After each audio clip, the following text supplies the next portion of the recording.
యాదగిరిగుట్టపై outsourcing ఉద్యోగులు చేతివాటం ప్రదర్శించారు. కొండపై ప్రసాదం తయారీ కేంద్రం నుంచి చింతపండు బస్తాలు చోరీకి ప్రయత్నించారు. పెట్రోలింగ్ పోలీసుల్ని చూసి బస్తాలను వదిలి పరారయ్యారు ఉద్యోగులు. 10 చింతపండు బస్తాలను పోలీసులు స్వాధీనం చేసుకున్నారు. ఇద్దరిని అరెస్ట్ చేసి దర్యాప్తు చేస్తున్నారు.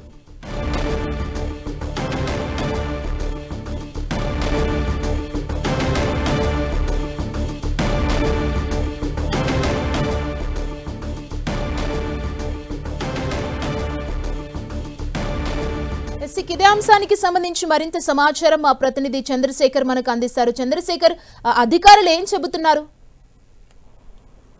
తెలంగాణలో ప్రముఖ పుణ్యక్షేత్రమైన యాదగిరిగుట్టలో అవుట్సోర్సింగ్ ఉద్యోగుల చేతివాటం ప్రదర్శించారు. ఇటు కొండపైన ప్రసాద తయారీ కేంద్రం నుంచి అక్కడ ప్రసాద కేంద్రానికి తెచ్చినటువంటి చింతపండు బస్తాలు మొత్తం 10 బస్తాలను చోరీకి ఎత్తించిన క్రమంలో పెట్రోల్ పోలీసులకి వాళ్ళు అంటే అనుమానాస్పదంగా ఉండడంతో వాళ్ళు అక్కడికే పోలీసులు చేరుకుంటున్న సమయంలో ఆ కారును అక్కడే వదిలేసి వాళ్ళంతా పారిపోవడం జరిగింది. అయితే కన్వేయర్ బెల్ట్ ద్వారా ఏదైతే సరుకులు తెచ్చిన సమయంలో నేరుగా ఈ ప్రసాద కేంద్రం వద్దకి తరలించేలా ఏర్పాటు చేసుకున్నటువంటి కన్వేయర్ బెల్ట్ ద్వారానే ఈ చింతపండు బస్తాలను బయటకు తెచ్చినట్లయితే అధికారులు గుర్తించారు.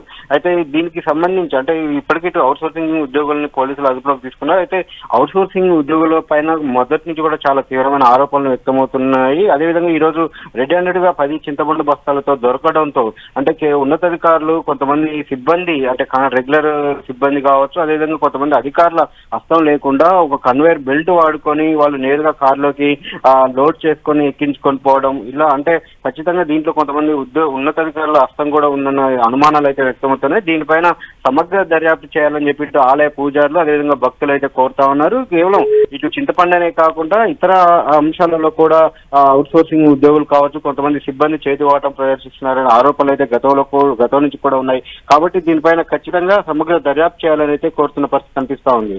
థాంక్యూ చంద్రశేఖర్.